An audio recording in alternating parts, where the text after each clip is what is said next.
సత్యసాయి జిల్లా ధర్మవరం పట్టణం కేశవనగర్లో నూతనంగా నిర్మించబడిన అయ్యప్ప స్వామి దేవాలయంలో నేడు విగ్రహపోత కార్యక్రమాన్ని చేపట్టారు. ఈ సందర్భంగా విగ్రహపోత కార్యక్రమానికి పెద్ద ఎత్తున అయ్యప్ప భక్తులు, మాల వేసిన స్వాములు తరలివచ్చారు. ఈ సందర్భంగా గురుస్వామి విజయ్ కుమార్ మాట్లాడుతూ, ధర్మవరం పట్టణంలో అయ్యప్ప స్వామి దేవాలయం నిర్మించడం అనేది తమ యొక్క అదృష్టమన్నారు. ఇకపోతే నేడు విగ్రహపోత కార్యక్రమం జరుగుతున్నది కాబట్టి విగ్రహంలో పంచలోహములు కరిగించి భక్తుల కళ్ళ ఎదుటనే విగ్రహం తయారు చేయబడుతున్నదని గురుస్వామి తెలియజేశారు. అలాగే విగ్రహపోతలో వాడేటటువంటి పంచలోహము వస్తువులను ధర్మవరం పట్టణ ప్రజల ద్వారా భిక్షాటన ద్వారా చేసి బంగారు, వెండి సేకరించి స్వామివారి యొక్క విగ్రహం తయారు చేయబడుతున్నదని గురుస్వామి అన్నారు. ఈ యొక్క కార్యక్రమానికి తెలుగుదేశం పార్టీ ఇన్ఛార్జ్ పరిటాల శ్రీరామ్ హాజరై ప్రత్యేక పూజలు నిర్వహించారు. అనంతరం భక్తులకు అన్నదాన కార్యక్రమాన్ని ఏర్పాటు చేశారు.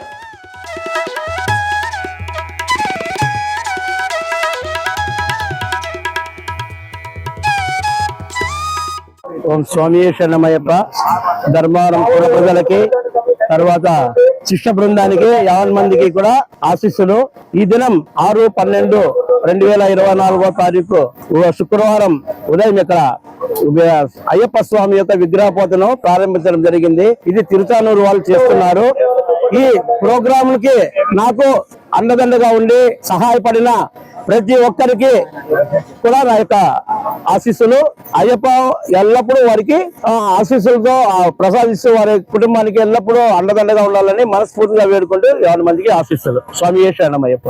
10 సంవత్సరాలైంది స్వామి నిర్మాణం. ఇక్కడ నిర్మాణం వచ్చి 10 సంవత్సరాలు అయింది. ఈ సంవత్సరం జూన్, జూలైకి ముగియాలని ప్రయత్నం చేస్తున్నాం. స్వామి శరణం. అది ఏమైతుందో నాకు తెలియదు. అయ్యప్ప కృప. ఇంతవరకు రాతి కట్టడం ఎక్కడ కట్టినది లేదు. ధర్మవరంలోనే ఫస్ట్ స్టార్ట్ చేసినాం ఇది రాతి కట్టడం. ఇది కావడానికి పూర్తి కొన్ని సందర్భాల వల్ల నిలిచిపోయిన పని ఇప్పుడు చురుగ్గా ప్రారంభించబడి జరుగుతూ పోతుంది. జూన్, జూలైకి పూర్తి అవుతుందని ఆశిస్తున్నా. ఆ స్వామి యొక్క కృప. స్వామి శరణమయ్యప్ప.